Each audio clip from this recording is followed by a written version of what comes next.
Hello and welcome, this is Rooflemonger, and in this edition of Let's Learn Dragon Ball FighterZ, we are going to be talking about the neutral.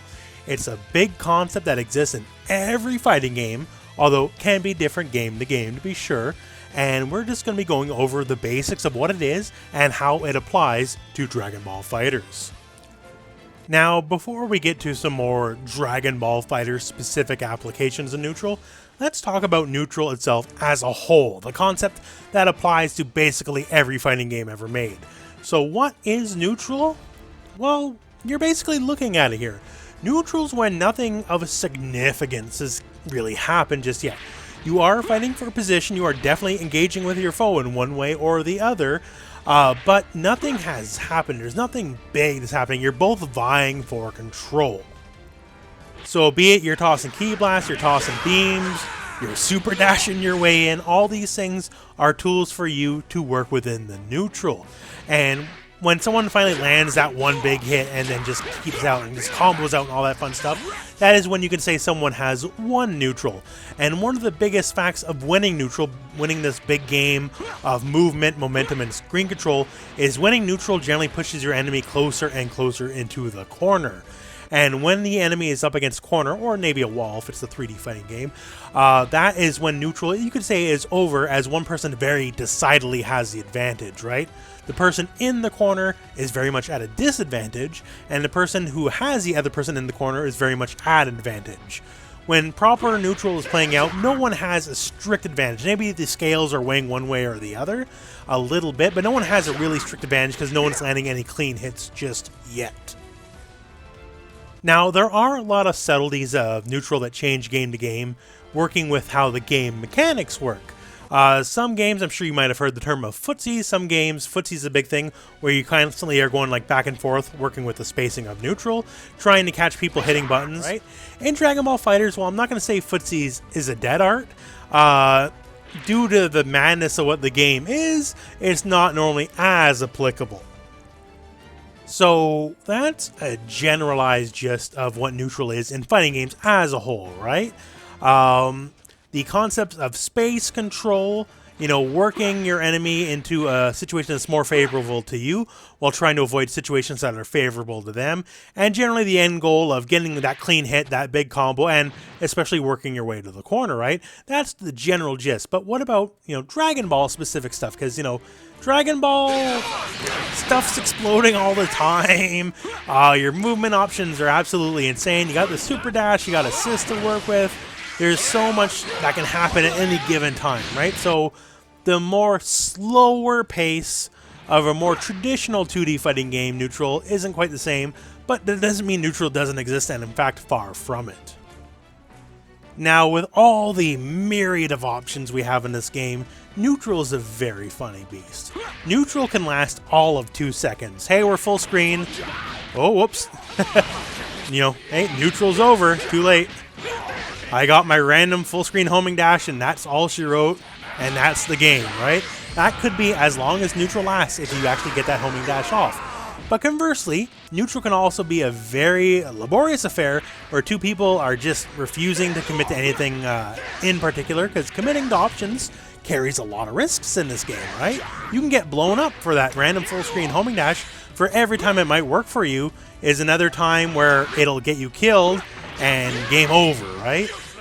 So for all the options you have available to you, sometimes it can be scary to work with them because, just going in carries a significant amount of risk in and of itself. So on Dragon Ball specific mechanics, when it comes to neutral, we have to talk homing dash, the super dash, right? That is the single most key difference between Dragon Ball FighterZ and just about every other fighting game. No matter where you are on the screen, be it full screen, be it on top of your enemy, be it underneath your enemy, right? Wherever you are, you can hit your super dash and you're going in, right? So a lot of the careful back and forth movements other games might have, a lot of fighting games, just the act of jumping is incredibly risky, right? You don't want to jump unless you really believe in it. And Dragon Ball, well, hey, super dash, right? So I've seen a lot of people now, Dragon Ball FighterZ has been out for a few years now. Super Dash remains to be one of the most criticized elements of the game yet. in my opinion, it is still one of the most integral parts of the game. This game isn't this game without Super Dash. As crazy as it is, this game just doesn't work without it. And this is part of the thing that makes neutral exciting in Dragon Ball FighterZ, or potentially frustrating, is the Super Dash. Once again, it's just a big old homing dart. It just goes wherever you need to go. So at all points of the screen, at any time at all, unless the enemy is actively being hit or actively in block stun, you have to know that the threat of the enemy can come at you from any angle, any point of the screen, is an applicable option they have on the table. Much the same here. If you just go for a raw tag, it has a lot of the same properties and a lot of the same ideas of the homing dash, as wherever you are, the enemy will just come in and home in on you. Now, that said, is this all neutral is? Well, of course not, right? There are so many ways past the homing dash, it's ridiculous. And homing dash, while it does have some defensive options, as it does have basically immunity to Ki Blast, weak projectiles in this game, something more traditional like, hey, big old Jahonkin Beam, or say, you know, you have an assist that has some manner of screen control as well, you're going to get blown up for trying to do it, right? Not the least of which is, like, you can just go on the other side with a Vanish. Like, there's a lot of options you have to defeat it. So while it is a very strong offensive option for the neutral, it is absolutely by no means like a be-all, end-all kind of things. Like, here's the big thing in the end about the homing dash. If you know the homing dash is coming, it is the most trivial thing in the world to defeat it. Something as simple as a down heavy to like a million other options, you know, sometimes gets character specific, right? But if you know it's coming, if someone just doesn't care and they don't want to play the spacing game using their other movement options, be it jumps or moves or assists or whatever, right? This is all they got in their mind. It is the most trivial thing to defeat. Now, I do want to mention a couple specific examples here in Dragon Ball FighterZ, but before I do, real quick here, first up here, no matter how much of an overwhelming advantage the offensive player has, when a character dies, neutral will automatically reset. You know, take a breather. Okay, think for a second. Now we go back here, we're both in the middle of the screen again, right? In many other versus tag style fighting games, this is not the case. If you just lost a character, the offensive player's momentum does not stop. The next character will come in lickety-split, and then we just go from there. Dragon Ball FighterZ gives you the opportunity to at least catch your breath. And also for neutral Dragon Ball FighterZ, it's just generally this. The more characters you have alive, the more options you get, right? The more characters you have alive, the greater your chance to win neutral is, because you have guys backing you up. Be it for pressure, screen control, covering up bad mistakes you made, doesn't really matter, right? The more characters you have, the easier it is to win neutral, and it's harder to win neutral with the less characters you have. And conversely, if you're both down characters, like you and the opponent are both down characters, neutral starts to slow down, right? Because the ability to make a stupid mistake and have an assist cover it up goes away when you don't have those assists, obviously enough, right? So the less characters there are, the slower you should be playing it, and the less random, whatever you want to call it, that you can go, because those assists are not there to save you anymore. Now, here is the single biggest deciding factor of neutral in Dragon Ball FighterZ, and it doesn't happen here. It happens here, in the character select screen, because what the enemy team is, and what your team is as well, obviously enough, that is what the neutral is, right? Certain characters are much better at certain things. Characters with small buttons, be they a small character or just otherwise don't have big buttons, they will generally rely on assists just a little bit more, or have to take riskier options in neutral to get their game plan going. Versus characters with, say, longer buttons, they can afford to just kind of hold their ground a bit, because the simple fact of the matter is the person that gets to hit first, you know, this is one that gets to hit. So a character with a longer range move, be it on the ground or be it on the air, generally speaking, all things being equal, has a stronger chance to get that first hit than a character with a smaller button, right? So generally speaking, the point character can decide a lot of what's going to happen off the bat, right? A character like Broly, he's got huge buttons for days, not to mention a lot of other strong things that help his neutral, so he can just kind of afford to chill. He doesn't have to take big risks. A character like Teen Gohan, he wants to get in. He has to get in. He doesn't have much of a game plan outside of getting in, right? And once he's in, sure, it's great, but he still has to do it. So inherently, the first character of a team, that says a lot. And as important as your point character or the enemy's point character is, the assist backing them up at any point in the match says a lot of what the game plan is and a lot of what the options are. Yamcha is a very fine and defining aspect of that. Which assist does Yamcha have? Does he have the Wolf Fang Fist, or does he have the Kamehameha Beam assist? Depending on which one is happening, a lot of options on the table are very different. So say we have the enemy Yamcha on the team, and we know specifically they have the Wolf Fang Fist assist. Then at that point, you can really infer this simple fact that the homing dash is now going to become a much larger part of their offense in neutral than before, because they want a taste of this, where Yamcha specifically works amazing with homing dash offense, because on hit, then, you know, we get a nice combo out, all that kind of stuff. That's fantastic. And on block, it is still very decidedly our turn, as the person that the homing dash will land in time, and Yamcha will still be locking them down with the Wolf Fang Fist, right? So if I see a assist Yamcha on the enemy team, I can know for a fact I'm going to see more homing dashes in neutral than usual, because the risk is the same as it ever was, right? Because if they go for the random homing dash, I can still down heavy and all that kind of stuff, right? But the reward has exponentially shot up thanks to the power of that assist. Now, say the enemy has not chosen to go with the Wolf Fang Fist assist, right? They have chosen to go with the Kamehameha, the Beam assist. Okay, so now I can infer this. I probably won't see as much of that random homing dash, right? Because, hey, Yamcha doesn't work in the same way. But beams being what they are, they control a giant chunk of the screen, right? And it's so easy to convert off any beam assist, so you might see a lot more aerial key blast from the person who has the Yamcha Kamehameha assist for something as simple as this, right?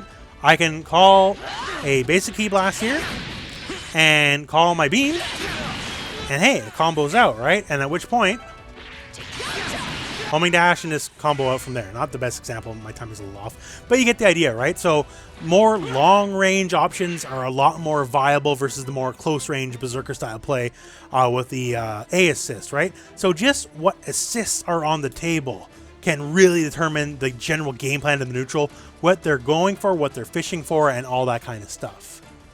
Another important aspect of Dragon Ball FighterZ Neutral is the basic Ki Blast. Now, I know they're not cool and sexy like the big beams and all that, right?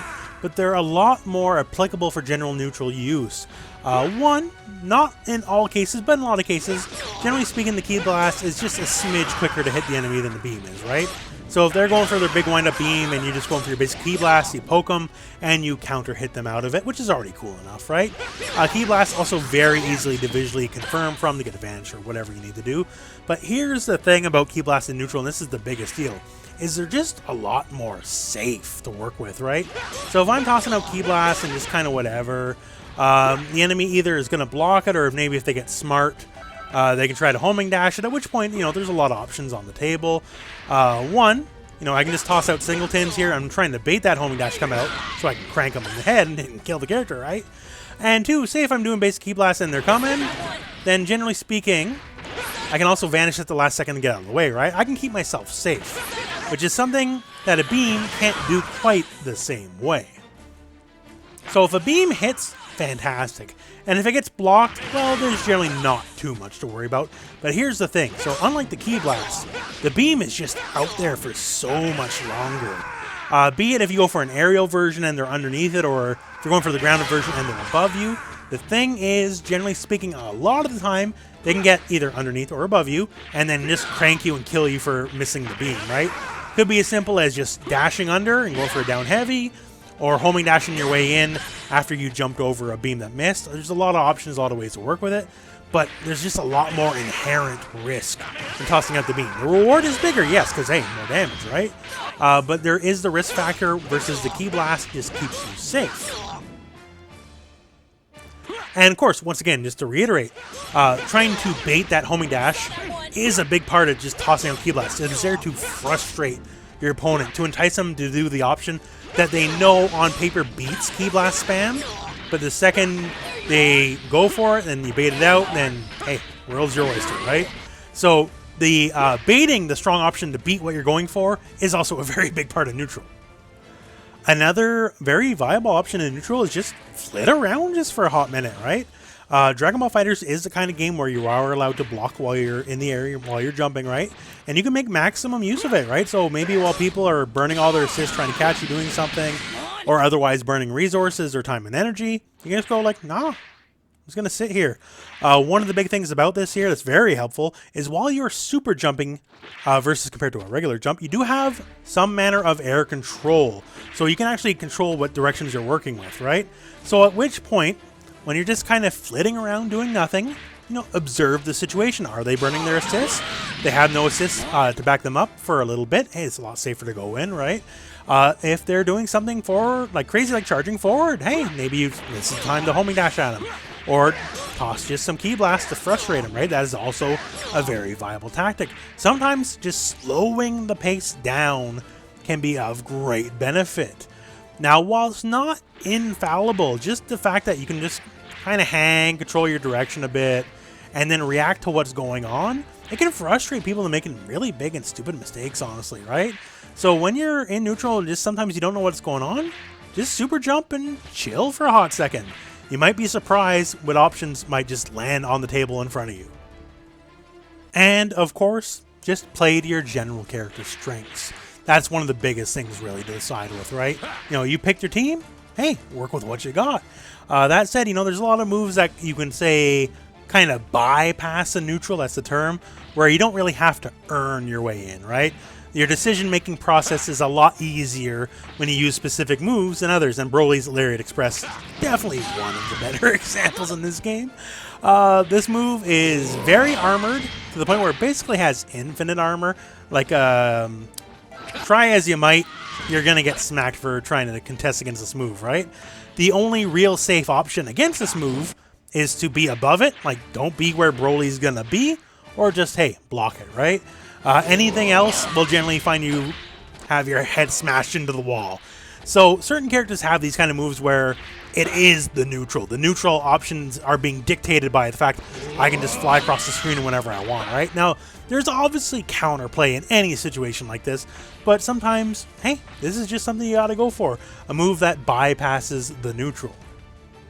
Now, I could give many more specific examples to be sure, right? But I just want to give you a generalized guideline to how it works, and I hope in that aspect this video has succeeded.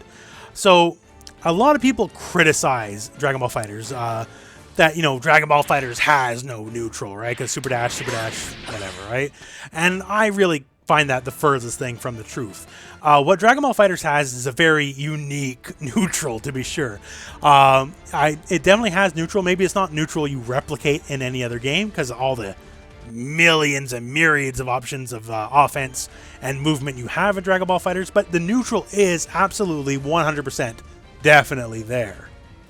And with all that said, I hope this video has helped you understand neutral just as a concept in general in fighting games, in terms of space control and basically just screen dominance, and in Dragon Ball FighterZ specific variances as well. And I guess that is the end of this video. So hey, thank you very much for watching. Hope this video has found you well. Go out and play some Dragon Ball.